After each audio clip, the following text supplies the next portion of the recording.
ఉంటున్నారు.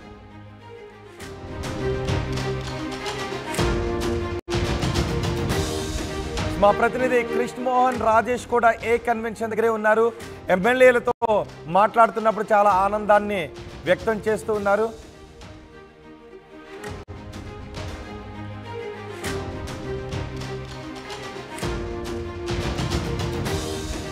మా ప్రతినిధి రాజేష్ ఉన్నారు. రాజేష్, ఎంతసేపట్లో పవన్ కళ్యాణ్ అక్కడికి చేరుకునే అవకాశం ఉంది?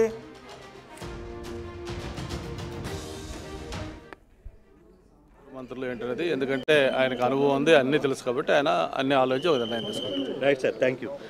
సో మొత్తం హై సార్, ఎలా సార్ ఎలా చూస్తారు ఇది ఓవరాల్గా ఈ గెలుపుని ఎలా చూస్తారు? గెలుపు ఊహించిందే. గెలుపు అనేది మెజారిటీల పైన ఆధారపడింది. కానీ రాయలసీమలో మేము గెలవడం కూడా అందరం కూడా చంద్రబాబు నాయుడు గారి చేసిన కృషి, ఆయన మీద ఉన్న దాని మీద గెలిచాము అందరం కూడా. Right sir, thank you. Pollarao గారు ఉన్నారు, పితాని గారు ఉన్నారు. ఒక్క నిమిషం, ఇద్దరు సీనియర్లు. గురుగారు 2 నిమిషాలు సార్, ఎలా చూస్తారు? సార్ 2 నిమిషాలు, ఇద్దరు వెళ్ళిపోతారు. చెప్పు, ఎలా చూస్తారు ఈ గెలుపుని? మీరు ముందుగానే చెప్తున్నారు గుంటూరు జిల్లా ఈసారి పెద్ద షాక్ ఇవ్వబోతుందని. ఈ గెలుపు ఏంటంటే 5 ఏళ్ల దుర్మార్గ పాలనకి, 5 ఏళ్ల అరాచక పాలనకి,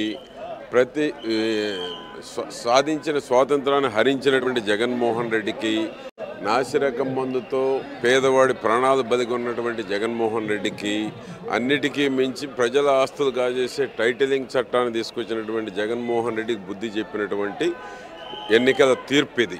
కాబట్టి భవిష్యత్తు జగన్మోహన్ రెడ్డికి అనేటువంటిది లేకుండా శాశ్వతంగా ఆ పార్టీని మూసేసేటువంటి ప్రజా తీర్పు ఇచ్చారు. కానీ ఈ తీర్పులో కొంత తేడా వస్తే మనకు కూడా అటువంటి రిజల్ట్సే వస్తుంది అంటే, ప్రజలు లాస్ట్ టైం వాళ్ళకి ఇచ్చారు, ఈసారి మీకు ఇచ్చారు, ఎలా ఆలోచిస్తారు? అంటే చంద్రబాబు గారి కూటమి నాయకత్వంలో ఈ 5 ఏళ్ల పరిపాలన మళ్ళా తిరిగి రాష్ట్రాన్ని పునర్నిర్మాణం చేసుకోవడానికి, అభివృద్ధి సంక్షేమాన్ని ప్రజల ఆకాంక్ష మేరకు పరిపాలన కొనసాగబోతా ఉంది. కాబట్టి ఈ ప్రభుత్వం రాబోయే 15 ఏళ్ల వరకు చంద్రబాబు గారి నాయకత్వంలో ఈ కూటమి 15 ఏళ్ళు అధికారంలో ఉండబోతా ఉంది. Right sir, thank you. Sir, ఒక సీనియర్గా మీరు చాలాసార్లు చెప్తుంటారు వెదిగే కొద్దీ ఒదిగి ఉండాలి అనేది కూడా మీరు చాలాసార్లు మాట్లాడిన పరిస్థితి ఎలా చూస్తారు?